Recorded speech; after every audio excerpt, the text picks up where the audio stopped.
சீரடா செல்வம் போல் சேர்க்குவே என் ஆசான் வீரராகவருக்கு புகழ். வணக்கம்.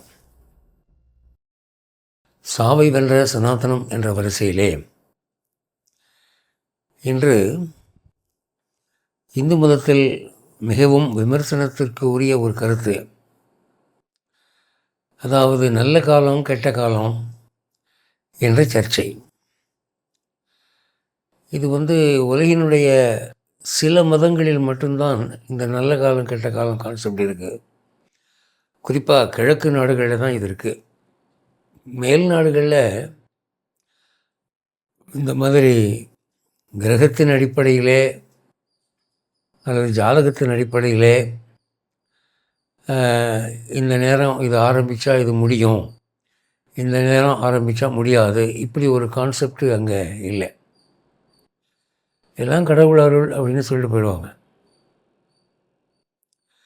ஆனால் இங்கே குறிப்பாக இந்தியாவில் இது ரொம்ப அதிகம் நடையாடுது. இன்றைக்கி பகுத்தறிவு விஞ்ஞானம்லாம் ரொம்ப பேசுகிறோம். அப்போ கூட இன்றைக்கி அதிகமாக விற்பனையாகும் புத்தகம் ஒரு ஆண்டு எதுன்னு பார்த்தா பஞ்சாங்கம் தான். நீங்கள் நம்புறீங்களோ இல்லையோ, பஞ்சாங்கம் கண்டிப்பாக வாங்குகிறாங்க. ஒரு பழுத்த நாத்திகர் இயக்கக்கூடிய ஒரு அச்சாபீஸ், அங்கே அவர்கிட்ட நம்ம பேசிக்கிட்டு இருந்தபோது பஞ்சாங்கத்தை கட்டி தொங்க விட்டுருந்தார். ஐயா, நீங்கள் கடவுள் நம்பிக்கை இல்லாதவர், எதுக்கு உங்களுக்கு பஞ்சாங்கம்னு கேட்டேன். எனக்கு நம்பிக்கை இல்லை தான், ஆனால் அச்சடிக்க வர்றவங்கலாம் கல்யாண பத்திரிகை அச்சடிக்கிற போது பஞ்சாங்கம் இருக்கா, நான் முகூர்த்தம் குறிக்கணும்னு என்கிட்ட கேட்குறான் பஞ்சாங்கம். என்ன பண்ணுறது, நான் பஞ்சாங்கம் இல்லைன்னு சொன்னால் வேறு அச்சாபீஸ் கொடுக்குறான் போல் இருக்கு என்று சொன்னார். அப்போ இது இந்தியாவிலே ரொம்ப அதிக பழக்கத்தில் இருக்குது. ஆனால் இதே நாட்டிலே சந்தேக பிராணிகள் இருக்கிறார்கள். எனக்கு தெரிஞ்சு ரெவென்யூ டிபார்ட்மெண்ட்டை சேர்ந்த ஒரு ஹை லெவல் ஆஃபீஸர், அவர் பக்கா பழுத்த பகுத்தறிவாதி. அவர் சொன்னார், நான் வேணும்னே என் கல்யாணத்தை அமாவாசை அன்னைக்கு கெட்ட முகூர்த்தம் என்று எதை சொல்லுவீங்களோ அந்த நேரத்தில் என் மனைவிக்கு கருப்பு புடவை, எனக்கு கருப்பு சட்டை போட்டு எல்லா விதமான அமங்கல காரியங்களையும் பண்ணி மாலை மாற்றுற நேரத்தில் இந்த இளவு வீட்டில் ஒப்பாரியை பாடுவாங்கள்ல, அதை கேசட்டில் பிடிச்சி வச்சுருந்தேன். அதை ப்ளே பண்ணி அமங்கலம். இப்படி தான் நான் கல்யாணம் பண்ணிக்கிட்டேன். இன்றைக்கி 10 வருஷம் ஆச்சு, 2 ஆண் குழந்தைகள் இருக்குது, நல்லா இருக்கேன், எனக்கு வாழ்க்கையில் எந்த குறையும் இல்லை. இதுக்கு என்ன சொல்கிறீங்க, நீங்கள்லாம் அலையிறீங்க நல்ல காலம் கெட்ட காலம்னு என்று சொன்னார். அப்போ இப்படி கூட்டமும் இந்த நாட்டில் இருக்குது. மேல்நாட்டு நம்பிக்கை, மேல்நாட்டு தாக்கம் உள்ளவர்கள் இதை ரொம்பவும் பரிகாசம் பண்ணுறாங்க. ஏன் மேல்நாட்டில் ராக்கெட் அனுப்புகிற போது அவன் ராகு வேலை குளிகை வேலை பார்த்து அனுப்புறது இல்லை, அவன் பார்க்குறது ஈவி மெரிஸ் பார்ப்பான். எந்த டயத்தில் அனுப்பினா அது போய் கரெக்டாக ஃபிட்டின் ஆகும், அந்த சேட்டலைட் எப்போ பொருந்தும், அதை தான் பார்ப்பானே தவிர கிரகச்சாரங்களை அவன் பார்க்குறது இல்லை. ஆனால் அவன் வெற்றிகரமாக எத்தனையோ ராக்கெட் அனுப்பிச்சிட்டான். சந்திரனுக்கு போயிட்டு வந்தாச்சு, செவ்வாய்க்கு போயிட்டு வந்தாச்சு, விண்வெளி ஆராய்ச்சி சும்மா கொடி கட்டி பறக்குது என்று சொல்லுகிறார்கள். ஆனால் இப்படியெல்லாம் பேசப்பட்டாலும் இந்த நல்ல காலம் கெட்ட காலங்கிற கான்செப்ட் ரொம்ப ஸ்ட்ராங்காக இருக்குது இன்றைக்கும். காரணம், சாத்திரம் அப்படி சொல்கிறது. மகாபாரதத்தில் எடுத்துக்கிட்டிங்கன்னா களப்பலி என்றைக்கு கொடுக்கணும் அப்படிங்கிற விஷயத்த துரியோதனன் சகதேவன்கிட்ட கேட்குறான். சகதேவன் சொல்கிறான், அமாவாசை அன்றைக்கி கொடுக்கணும்னு சொன்னோடனே அதை கேட்டு போகிறான். அப்போ கிருஷ்ணன் என்ன சொல்கிறான், அன்றைக்கி அவன் களப்பலி கொடுத்தான்னா வெற்றி அவனுக்கு தான் அப்படிங்கிறான். அப்போ எல்லோரும் அழுகுறாங்க, என்ன பண்ணுறதுன்னு. சரி கவலைப்படாதீங்கன்னு இவன் செயற்கையாக ஒரு அமாவாசையை உண்டு பண்ணி அமாவாசையை குழப்பி விட்டுறான். அப்போது அந்த அமாவாசை அன்றைக்கி களப்பலி கொடுக்கறதுங்கிற ஒரு கான்செப்டு எவ்வளோ ஸ்ட்ராங்காக வேரூன்றி இருக்குது பாருங்கள். மகாபாரதத்திலேயே கிருஷ்ணனே அதில் சம்மந்தப்பட்டிருக்கான். கல்யாணம் பண்ணுறவங்க எல்லாம் முகூர்த்தம் பார்த்து தான் செய்கிறாங்க. நீங்கள் கோடம்பாக்கம் போனீங்கன்னா சினிமா எடுக்கிறவங்க எல்லாம் எவ்வளவு பெரிய தீவிர நாத்திகவாதியாக இருந்தாலும் பூஜை போடாமல் யாருமே சினிமா எடுக்கிறது இல்லைங்க. முதல் நாள் பூஜை போட்டுருவாங்க. உள்ளே போட்ட சாமி படத்தை பூரா மாட்டி முகூர்த்தம் பார்த்து ஜோசியர் வச்சு வலம்புரி சங்கு ஊதி அப்படி தான் அவங்க படம் ஆரம்பிக்கிறாங்க. கல்யாணங்கிற போது உங்களுக்கு அடுத்த முகூர்த்தம் எப்போன்னு பார்த்து தான் அவங்க கல்யாணத்தை வைக்கிறாங்க. ஆடி மாதம் பார்த்திங்கன்னா நகைக்கடையில் நகை வியாபாரம் டல்லாக இருக்குது. ஏன்னா ஆடி மாதம் தாலியெல்லாம் வாங்க மாட்டாங்க. இப்போ கொஞ்சம் மக்களுடைய நம்பிக்கை மாறிக்கிட்டு வருது. எனக்கு தெரிஞ்ச ஒரு 20 வருஷத்துக்கு 30 வருஷத்துக்கு முன்னாடியெல்லாம் ஆடி மாதம் வியாபாரம் ரொம்ப டல்லாகிடும் நகைக்கடைகளில். அதே மாதிரி பட்டுப்புடவையும் ஓடாது. அவங்க நம்பிக்கை இல்லாதவங்க என்ன கேட்குறாங்க, மேல்நாட்டு மதங்களைச் சேர்ந்தவர்கள், ஒரு முகலாயராகட்டும் இல்லை கிறிஸ்தவராகட்டும், அவங்க இதில் பார்க்குறதே கிடையாது. அவங்க நினச்ச நேரத்துக்கு கல்யாணம் ஃபிக்ஸ் பண்ணிடுறாங்க. எனக்கு தெரிஞ்சு ராத்திரி 10 மணிக்கெல்லாம் கல்யாணம் பண்ணுறாங்க, 12 மணிக்கெல்லாம் கல்யாணம் பண்ணுறாங்க. அவங்களாம் தாம்பத்தியம் நடத்தலையா? அவங்களாம் வாழலையா? அவங்கெல்லாம் ரொம்ப வெற்றிகரமான பிஸ்னஸ் மேனாக இல்லையா? பணக்காரங்களே எத்தனை பேர் மேல்நாட்டு மதத்தை சேர்ந்தவங்க இருக்கான். இன்னும் சொல்ல போனால் உலகளாவிய ரீதியில் பார்த்தா நம்பர் 1 பணக்காரன் இந்த உலகத்தில் யாருன்னா அவன் இந்தியன் இல்லை, அவன் வெள்ளைக்காரன் தான். அங்கே தான் இருக்கானுங்க. அது பரவாயில்ல. நீங்கள் அரபு நாடுகளில் போனீங்கன்னா இந்த ஷேக்குகள் வந்து டாய்லெட் இருக்கிற பேசின் முத கொண்டு தங்கத்தில் செஞ்சு வச்சுருக்கான். அவ்வளோ பணம் இருக்குது அவங்ககிட்ட. அவன் என்ன முகூர்த்தம் பார்க்குறான்? தங்கத்தில் வந்து காலில் சிலம்பு செஞ்சு போடக்கூடாது, அது தங்கத்தை அவமதிக்கிறதுன்னு பெரிய சாஸ்திரம் பேசுகிறாங்க இவங்க. அவன் டாய்லெட் பேசியெல்லாம் தங்கத்தை செஞ்சுருக்கான், நல்லா தான் இருக்கான். இப்படியெல்லாம் கேட்குறாங்க. அதில் இன்னொரு வாதம் என்ன சொல்கிறாங்கன்னா, ஒருத்தனுக்கு நல்ல காலம்னு சொல்கிறீங்க, அதே பீரியடை இன்னொருத்தனுக்கு கெட்ட காலம்னு சொல்கிறீங்க. நாளைக்கு 10 மணிலேருந்து 11 மணிக்குள்ளே ரொம்ப நல்ல டைம், நீங்கள் பிஸ்னஸ் ஆரம்பிங்கன்னு ஒருத்தர்கிட்ட சொல்கிறீங்க. அதே 10 to 11 இன்னொருத்தனை பார்த்து நாளைக்கு அந்த வேலையை செய்யாதீங்க, உங்களுக்கு அது சரிப்படாதுன்றீங்க. இவனுக்கு நல்ல காலம் இருக்கிறது அவனுக்கு எப்படி கெட்ட காலமாக இருக்க முடியும்? நல்ல காலம் கெட்ட காலம்னா யூனிஃபார்மாக இருக்கணும்ல எல்லாருக்கும். நீங்கள் பேசுகிற வேலை முன்னுக்கு பின் முரணாவில் இருக்குது என்று ஒரு வாதம். இப்படியெல்லாம் வந்து விமர்சனங்கள் இருந்தாலும் இந்து மதத்திலே இந்த நல்ல காலம் கெட்ட காலங்கிற நம்பிக்கை ரொம்ப ஸ்ட்ராங்காக இருக்குது. காரணம் என்ன அப்படின்னா, இந்து மதம் என்பது அடிப்படையிலே ஜீவாத்மா, பரமாத்மா, பஞ்சபூதங்கள்,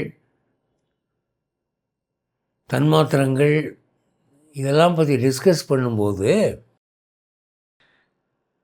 அது சைவமாக இருந்தாலும் சரி, வைணவமாக இருந்தாலும் சரி, சாக்தமாக இருந்தாலும் சரி, எல்லா இந்து மத பிரிவுகளிலும் காலம் என்ற ஒரு தத்துவம் ஒத்துக்கொள்ளப்பட்டு இருக்கிறது. இந்து மதம் என்ன சொல்லுது, இப்போ ஒரு பூ மலருது அப்படின்னா நீங்கள் சொல்கிறீங்க கடவுள் அதை மலர வைக்கிறாருன்னு. நுட்பமாக பார்க்க போனீங்கன்னா காலம் என்ற ஒரு தத்துவம் தான் எல்லா இயக்கங்களையும் நடத்துது. இப்போ நம்ம இந்த காற்று இருக்குது, இந்த காற்று கண்ணுக்கு தெரியறதில்லை, ஆனால் காற்று இருக்குதுன்னு தெரியுது. அதை விட நுட்பமானது ஈத்தர். ஈத்தர் வழியாக தான் இந்த ரேடியோ வேவ்ஸ் எல்லாம் போகுது, ஆனால் அதுவும் கண்ணுக்கு தெரியறதில்ல. அதை விட நுட்பமானது ஆகாசம், ஸ்பேஸ், அதுவும் கண்ணுக்கு தெரியறதில்ல. இவை எல்லாவற்றையும் விட நுட்பமானது காலம் என்ற தத்துவம். அது என்ன செய்யுது, அசைவு இயக்கம் என்ற எதுவானாலும் அதுதான் நிகழ்த்துது. ஒரு காய் கனியாகிறது அதனால தான், ஒரு பூச்சி பறக்கிறது அதனால தான், ஒரு மனிதன் வளர்கிறது அதில் தான், ஒரு முதிர்ச்சி வந்து இலை சருகாகிறது அதனால தான். இப்படி ஒரு தத்துவம் எல்லா நிகழ்வுகளுக்கு பின்னாலும் இருக்கிறது அப்படின்னு சொல்கிறது மட்டும் இல்லை. நீங்கள் பகவத்கீதையில் எடுத்துக்கிட்டிங்கன்னா அர்ஜுனன் கண்ணன் மீது சந்தேகப்பட்டு, நீ என்னப்பா பெரிய கடவுள் மாதிரி பேசுகிற, நான் உனக்கு முன்னாலே இருக்கிறேன் அப்படின்னு சொல்கிற, நீ மறந்துட்ட எனக்கு ஞாபகம் இருக்குன்ற, என்ன கடவுளா, நீ எங்கள் அத்தை மகன் தானடா அப்படின்ற ஒரு எண்ணம் அவனுக்கு வந்தபோது அவனுக்கு ஒரு ஞானக்கண்ணை கொடுத்து தன்னுடைய ஸ்வரூபத்தை காட்ட வேண்டும் என்று விஸ்வரூபம் காட்டுறான். பார்த்தா வானத்துக்கும் பூமிக்குமா நிற்கிறான். கணக்கில்லாத தலைகள், கணக்கில்லாத கைகள், கால்கள், பயங்கரமாக இருக்குது. அப்போ அவன் என்ன சொல்கிறான் அர்ஜுனனை பார்த்து, அர்ஜுனா நான் தான் கால தத்துவம் அப்படிங்கிறான். என்னுடைய ஒரு அம்சமாகிய கால தத்துவத்தை தான் நீ பார்க்கிறாய். அது ஏன் கால தத்துவத்தை காட்டுறான்? பகவானுக்கு எத்தனையோ அம்சம் இருக்கு இல்லையா? இப்போ சிருஷ்டி அம்சம் இருக்குது, ஒரு சம்ரக்ஷண அம்சம் இருக்குது, சம்ஹார அம்சம் இருக்குது. அதெல்லாம் காட்டலாமே. அதெல்லாம் காட்டாமல் காலம் என்ற தத்துவத்தை காட்டுகிறான். அந்த தத்துவத்தில் என்ன தெரியுதுன்னா, நடக்கப் போவதெல்லாம் தெரியுது அர்ஜுனனுக்கு. பாண்டவர்கள் காப்பாற்றப்படுவது, கௌரவர்கள் அழிக்கப்படுவதெல்லாம் தெரியுது. கண்ணன் என்ன சொல்கிறான், டேய் நான் எங்கள் தாத்தாவை கொல்ல மாட்டேன்னு சொல்கிறியே, நீ கத்தி எடுக்காட்டியும் அவன் கொல்லப்பட்டு விட்டான். பீஷ்மன் என்றைக்கோ கொல்லப்பட்டு விட்டான். அதை தான் இதில் காட்டுறேன் நான். காலம் என்பது அவர்களுடைய அழிவை ஏற்கனவே ஏற்படுத்தி விட்டது. அதை யாரும் மாற்ற முடியாது. கௌரவர்கள் அழிந்து விட்டார்கள். ஆனால் அவங்களுக்கு தெரியல, அவங்க இன்னமும் சரீரத்தோடு இருக்கிறாங்கன்னு சொல்லிகிட்டு இருக்கேன். நீ எனவே நீங்கள் வெற்றி பெறுவதும் அவர்கள் தோற்பதும் ஏற்கனவே காலத்தால் நிர்ணயிக்கப்பட்டது. அதனால தான் உனக்கு கால தத்துவத்தை காட்டினேன் அப்படின்னு சொல்கிறேன். இதை பகவத்கீதையிலே சேர்த்திருக்கிற போது இந்து மதத்தை சேர்ந்தவன் எப்படி காலத்தை தள்ளி வைக்க முடியும்? காலம் இல்லை என்று அவன் சொல்ல வருவான் ஆகில் கடவுள் இல்லை என்று சொல்கிறதாகும். அதனால் அதுக்கு யாருக்கும் தைரியம் வர்றதில்லை. இதில் இந்த காலம் என்ற தத்துவம் எப்படி செயல்படுகிறது அதை கொஞ்சம் நீங்கள் புரிஞ்சுக்கிட்டிங்கன்னா அது ஈஸியாக இருக்கும். இந்த இண்டஸ்ட்ரீஸுக்கு போயிருப்பீங்க, பெரிய பெரிய ஃபேக்ட்ரிஸில். அதில் கன்வேயர் பெல்ட்டுன்னு ஒன்று வச்சுருப்பான். நீளமாக 1 கிலோமீட்டர் நீளத்துக்கு ஒரு அகலமான பெல்ட்டு, 2 பக்கமும் சக்கரம் சுற்றும், அது அப்படியே நகரும். அந்த கன்வேயர் பெல்ட்டில் அதனுடைய பக்கவாட்டில் பல தொழிலாளர்கள் நிற்பார்கள். முதல்ல ஒரு எந்திரத்தினுடைய ஒரு உறுப்பு வைக்கப்படும். அந்த கன்வேயர் பெல்ட் அப்படி நகர்ந்து அடுத்தவன்ட்ட வரும்போது அவன் இன்னொரு உறுப்பை அதில் பொருத்துவான். அப்புறம் நகர்ந்து 3வது ஆள்கிட்ட போகும்போது அவன் அடுத்த ஒரு உறுப்பை பொருத்துவான். இப்படி எல்லா தொழிலாளிகளையும் தாண்டி இந்த கன்வேயர் பெல்ட் கடைசியில் அங்கே போகிற போது முழு இயந்திரம் உருவாகிடும். கால தத்துவம் என்பது இந்த கன்வேயர் பெல்ட் தான். அது என்ன அப்படின்னா, ஒரு நிகழ்வு என்பது தொடக்கம், நடு, முடிவு என்று 3 நிலைகளை கொண்டது. அந்த 3 நிலைகளுக்குள்ளேயும் உள்பிரிவுகள் நிறைய இருக்குது. 10 to 11 மணி தொடக்கம்னு வச்சுக்கிட்டிங்கன்னா அதில் 10:01 ஒரு ஸ்டேஜ், 10:02 ஒரு ஸ்டேஜ், 10:03 ஒரு ஸ்டேஜ். ஒவ்வொரு நிமிஷமும் ஒவ்வொரு வினாடியும் பல மாற்றங்கள். இந்த காலம் என்ற கன்வேயர் பெல்ட் என்ன பண்ணுது, ஒவ்வொரு ஸ்டேஜ்லேயும் ஒரு ஆத்மாவுக்கோ ஒரு சரீரத்துக்கோ என்ன மாற்றம் நடக்கணுமோ அதை நடத்திக்கிட்டே இருக்குது. அதனால தான் ஒரு மனுஷனை நீங்கள் 25 வயசில் பார்த்துட்டு 75 வயசில் பார்க்குற போது ஆளே மாறி இருக்கான். ஒரு கருப்பு முடி கூட காணாம், ஒரு பல்லு கூட இல்லை, எல்லா முடியும் வெள்ளையாக இருக்குது, நிமிர்ந்து நிற்க முடியலை அவனால். இவ்வளவு மாற்றங்களையும் யார் பண்ணினா? காலம் என்ற கன்வேயர் பெல்ட் தான் பண்ணிச்சு. இப்போது இந்த கன்வேயர் பெல்ட் மூலமாக, உதாரணத்துக்கு சொன்னேன், செயின் ஆஃப் ஈவெண்ட்ஸ், ஒரு நிகழ்வுகளின் தொடர் சங்கிலி நம்மால் கவனிக்கப்படுகிறது. ஒரு குழந்தை பிறக்குது, அது வளருது, படிக்க போகுது, கல்யாணம் பண்ணிக்குது, நடுத்தர வயசாகுது, பிஸ்னஸ் பண்ணுது, கடைசியில் சாகுது. இந்த தொடர் நிகழ்வுகள் எல்லாம் ஒரு செயின் ஆஃப் ஈவெண்ட்ஸாக இருக்குது.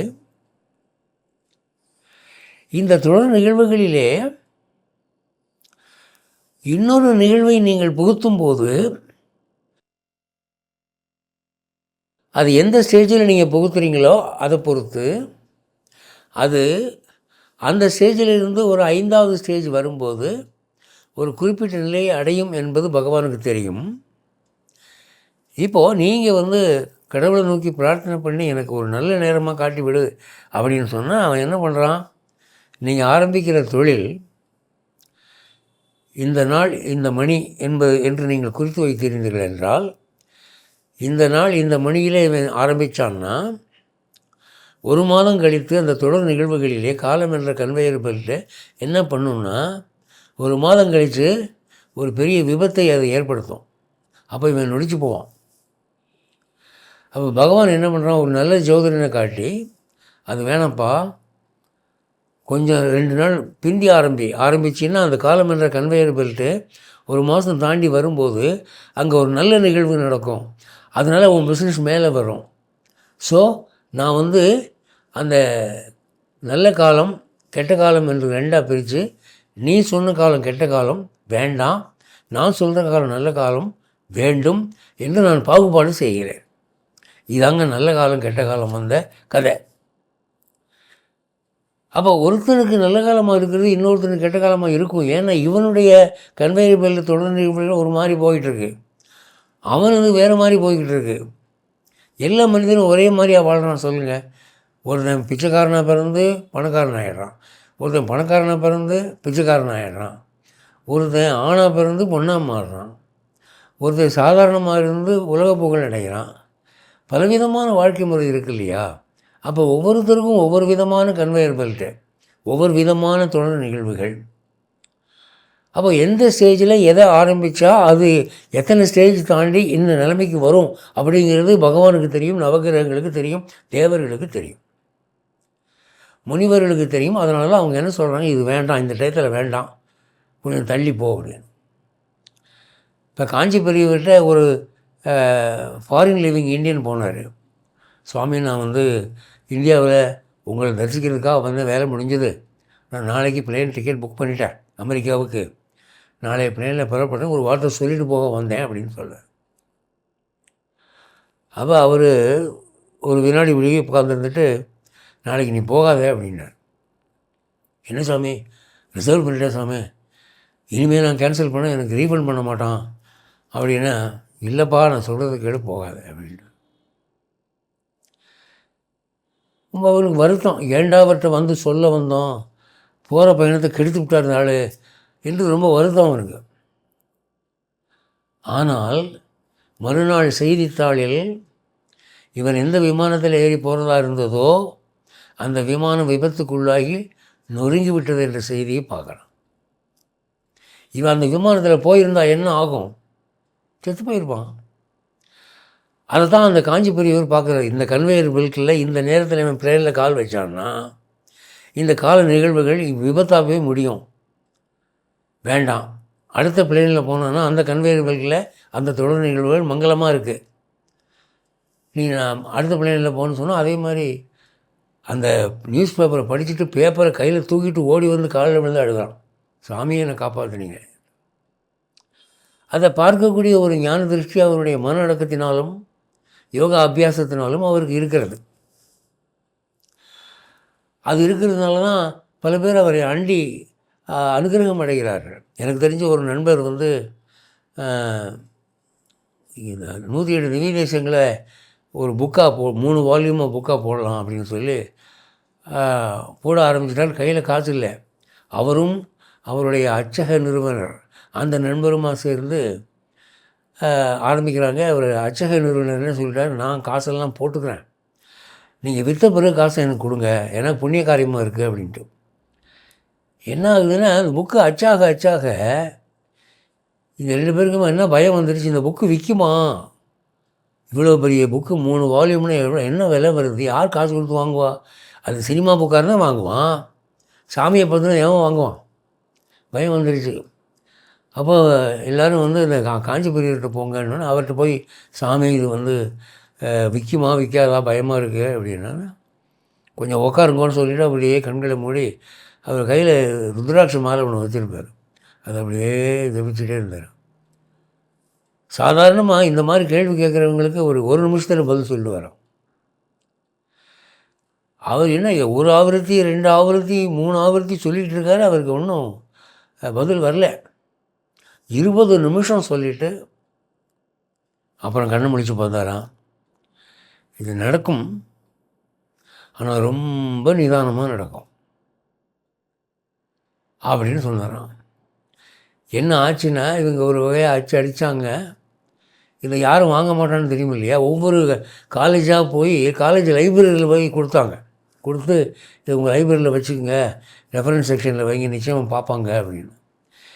எல்லா காலேஜ்லேயும் ஹைஸ்கூலில் என்ன சொல்லிட்டாங்க, புக்கை எங்கிட்ட கொடுத்துட்டு போங்க, காசு இப்போ நாங்கள் கொடுக்க முடியாது, நெக்ஸ்ட்டு ஃபைனான்சியல் இயர் வரும்போது தான் நாங்கள் உங்களுக்கு செட்டில் பண்ணுவோம்னு சொல்லிட்டாங்க.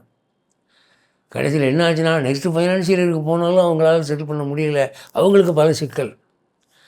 என்ன ஆச்சு தெரியுமா, எல்லா புக்ஸுக்குமான காசை இவங்க வாங்கி மறுபடி அந்த கணக்கு செட்டில் பண்ணுறதுக்குள்ளே நாய்பட்ட பாடாக போச்சு.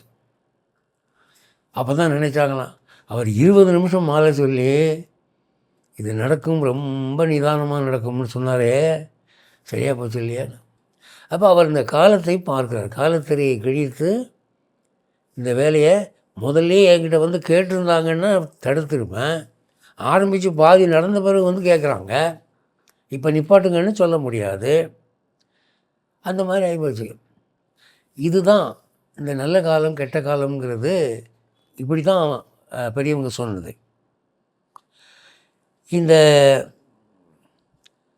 கால யந்திரமானது ஒரு வினாடி கூட நிற்கிறது இல்லைங்க, சதா சுழன்று கொண்டே இருக்குது. இந்த ஜெயண்ட் வீல்னு சொல்லுவாங்க. பொருட்காட்சியிலலாம் பார்த்திங்கன்னா ராட்சச வீல்னு சொல்லி 10 ரூபா 20 ரூபா டிக்கெட் வாங்கிட்டு உட்கார வச்சுருவோம், அது அப்படியே சுற்றிட்டு இருக்கும்.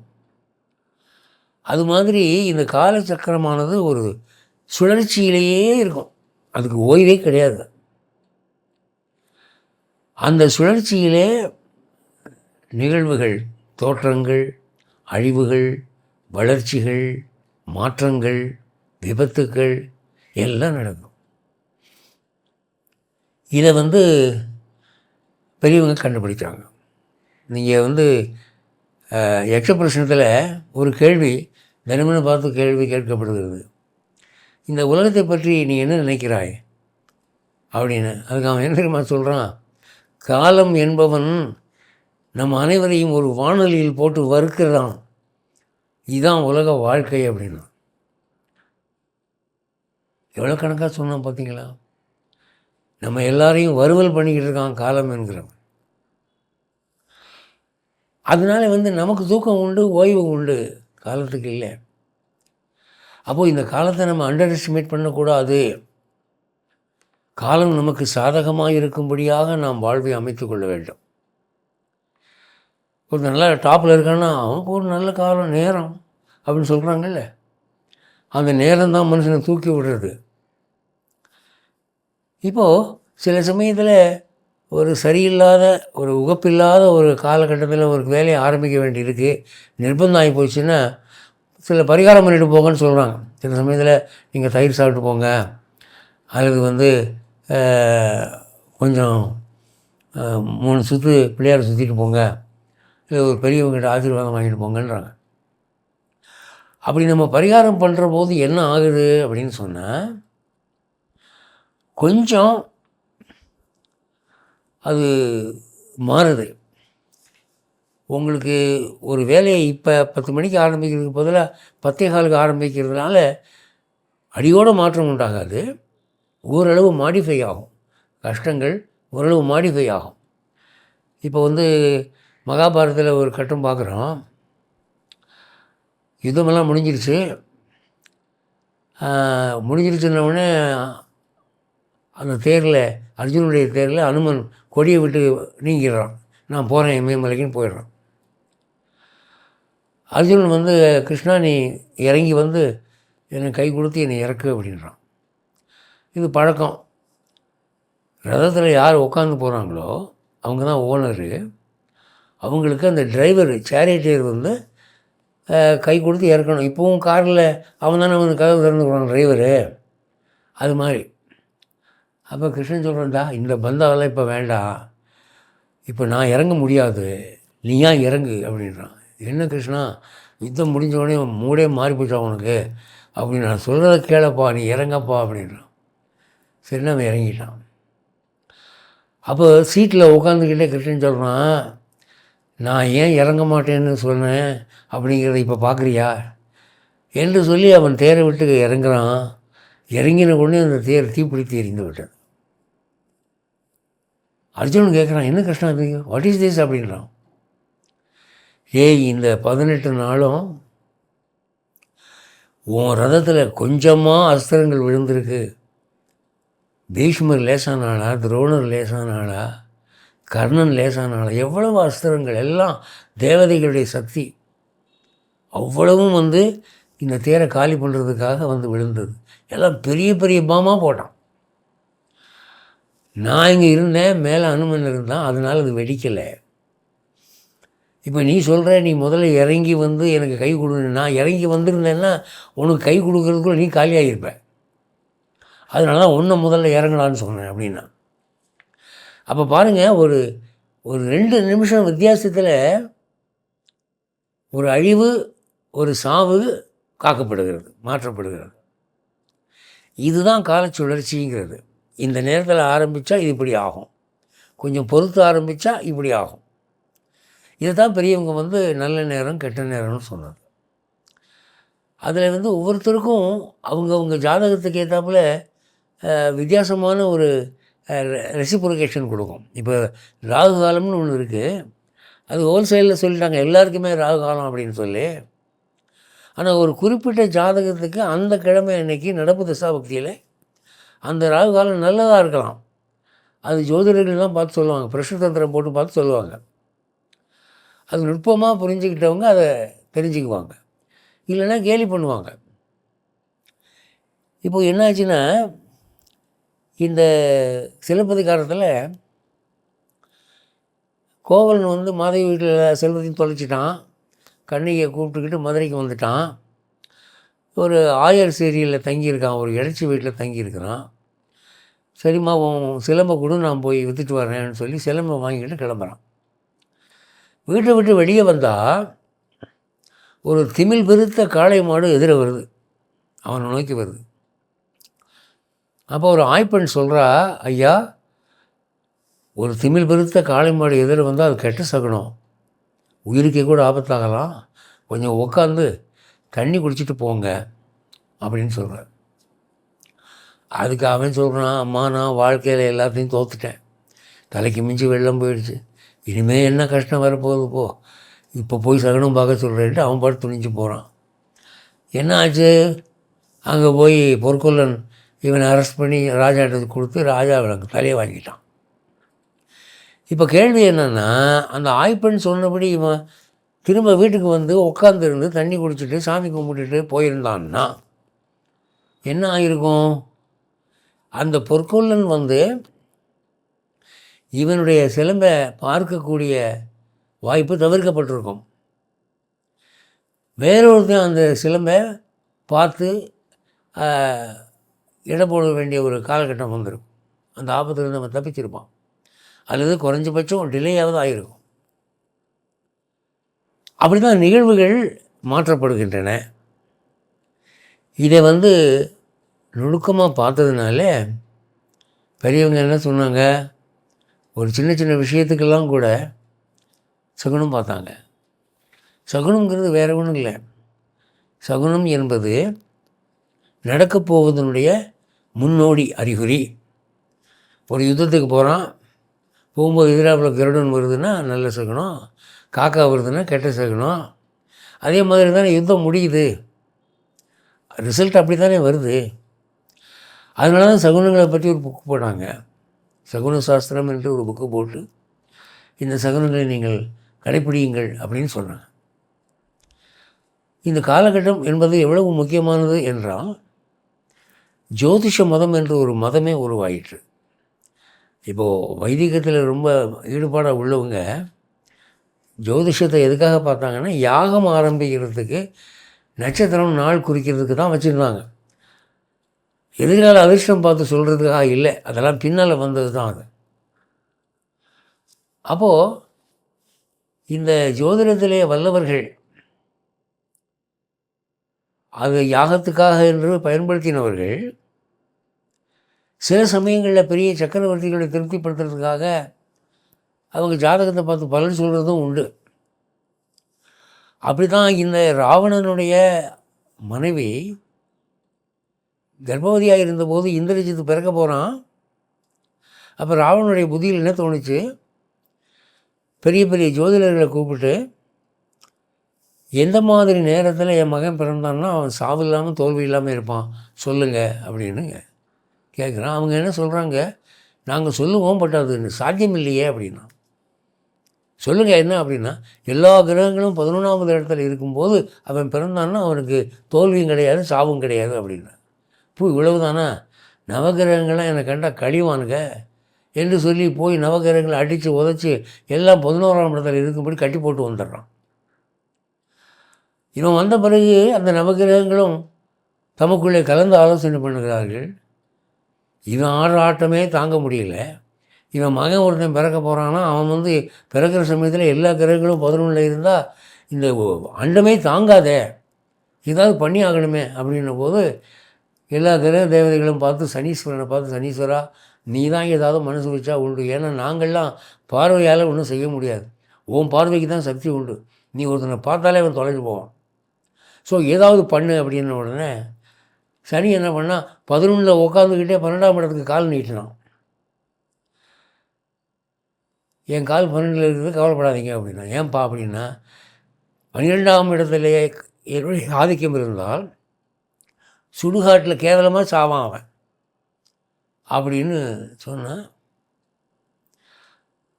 அதுக்கப்புறம் குழந்தை பிறந்த பிறகு ஜோதிடர்கள் வரைஞ்சி பார்த்தா 12 சனி ஆதிக்கம் தெரியுதே அப்படின்னோடனே வேகமாக ஓடி வந்து பார்க்குறான், சனி கால் நீட்டிட்டு உட்காந்துருக்கான். ராவணனுக்கு கோவம் தான் அவன் காலை வெட்டி விட்டான், அதனால் அவனுக்கு நொண்டின்னு பேர். மற்ற கிரகங்கள்லாம் ஒரு கட்டத்தை ஈஸியாக தாண்டிடுவான், சனி மட்டும் ஒரு 2.5 வருஷம் எடுத்துக்குவான் ஒரு கட்டத்தை தாண்டுறதுக்கு, ஏன்னா அவன் நொண்டின்னு ஒரு கதை. இப்போ என்னாச்சு, இவன் நிகும்பலா யாகம் பண்ணுறான் இந்திரஜித்து. அப்போ சுடுகாட்டில் சண்டை நடக்குது, லட்சுமணன் போட்டு தள்ளிட்டான், கேவலமாக தான் செத்தான் அவன். அப்போ அந்த சனியினுடைய ஆதிக்கம், முழு ஆதிக்கம் கூட கிடையாது, காலம் மட்டும் 12 நீட்டினான், அதுக்கு அவ்வளவு பவர். அவனால் நம்ம கால நேரத்தை குறைவாக இடப்படக்கூடாது. அப்போ என்ன செய்கிறது, காலம் நம்ம கையிலையாக இருக்குது. இது என்ன களிமண்ணா நம்ம இஷ்டப்படி பானை பிடிக்கிறதுக்கு? அதுக்கு தான் பெரியவங்க என்ன சொன்னாங்க, எந்த காரியம் ஆரம்பிக்கிறதா இருந்தாலும் விப்ரவாக்கியா அப்படின்னு, ஞானிகள் மகான்களுடைய ஆசீர்வாதத்தை வாங்க. அவங்க ஆசீர்வாதம் இருந்தால் எந்த காலமும் மாறிடும் அப்படின்னு சொன்னாங்க. ஒரு நல்ல சகனமாக ஒரு பசுமாடு எதிர வரும்போது பார்த்துப்போ, கோதூளி வேலைன்னு சொன்னோம். பசுமாடுகளெல்லாம் வீடு திரும்புகிற நேரங்கிறது சாயந்தரம் 6 மணி. அந்த 6 மணியில் எல்லா தோஷமும் கேன்சல் ஆகிடலாம். அந்த நேரத்தில் நீ வீட்டை விட்டு கிளம்பி போனால் ராகு காலம் பார்க்க வேண்டாம், யமகண்டம் பார்க்க வேண்டாம், ஜாதகம் பார்க்க வேண்டாம், நீ பாட்டுக்கு போல்டாக போகலாம் அப்படின்னு கோதூளி வேலை. அதே மாதிரி உச்சி மத்தியானம் 12 மணிக்கும் நீங்கள் நல்ல நேரம் கெட்ட நேரம் பார்க்க வேண்டிய அவசியம் இல்லை, இப்படியாக சொல்லி வைத்திருக்கிறார்கள். அதனால் பெரியவங்கள்லாம் என்ன பண்ணாங்க, இப்போ ராமானுஜர் போன்ற மகான்கள்லாம் ஒவ்வொன்றுக்கும் ஜாதகம் பார்த்துக்கிட்டு போயிட்டு வந்துட்டு இருக்க முடியுமா? பகவானை நினச்சிட்டு போவாங்க மனசில். அந்த ஒரு நினைப்பு, அந்த ஸ்மிருதி மாத்திரம் அந்த கர்மாவை மாற்றிடும். மனசில் நினைக்கிறது தான். உங்களுக்கெல்லாம் பிரபலமாக ஒரு கதை தெரியும். ஒருவன் சாகிறதாக இருந்த ஒரு காலகட்டத்தில் ஒரு மலைக்கு ஒரு கோயிலில், பெருமாள் கோயிலில் ஒதுங்கியிருந்தான். அவன் எங்கேயும் மட்டும் காசு இருந்தால் அந்த பெருமாள் கோயிலுக்கு நான் கைங்கரியம் பண்ணுவேன், திருப்பணி செய்ய வேண்டும் நினைச்சானா, அதனால் அவனுடைய சாவை தள்ளி போடப்பட்டது. மனசால் அவன் நினச்ச நினைப்பு அந்த கர்மாவையை மாற்றிடுச்சின்னு சொல்லி ஒரு கதை கேள்விப்பட்டிருப்பீங்க. எனவே நல்ல சிந்தனைகள், நல்ல சந்திப்புகள், நல்ல சகவாசங்கள், இது நமக்கு வாழ்க்கையில் அவசியம். சின்ன காரியமாக இருந்தாலும் சரி, பெரிய காரியமாக இருந்தாலும். ஆகவே நல்ல காலம் கெட்ட காலம் என்பது பரிகாசத்துக்குரிய ஒன்றல்ல, அது இல்லாத ஒன்றும் அல்ல. நம் நன்மைக்காக பெரியவர்கள் ஏற்படுத்தியது. நமக்கு காலம் என்றுமே சாதகமாக இருக்கும்படி இறைவனை மன்றாடி சான்றோருடன் தொடர்பு கொண்டு வாழ வேண்டும் என்று கூறிக்கொண்டு விடைபெறுகிறேன். மீண்டும் அடுத்த சனிக்கிழமை சந்திப்போம். ஜெய் ஸ்ரீமன் நாராயண்.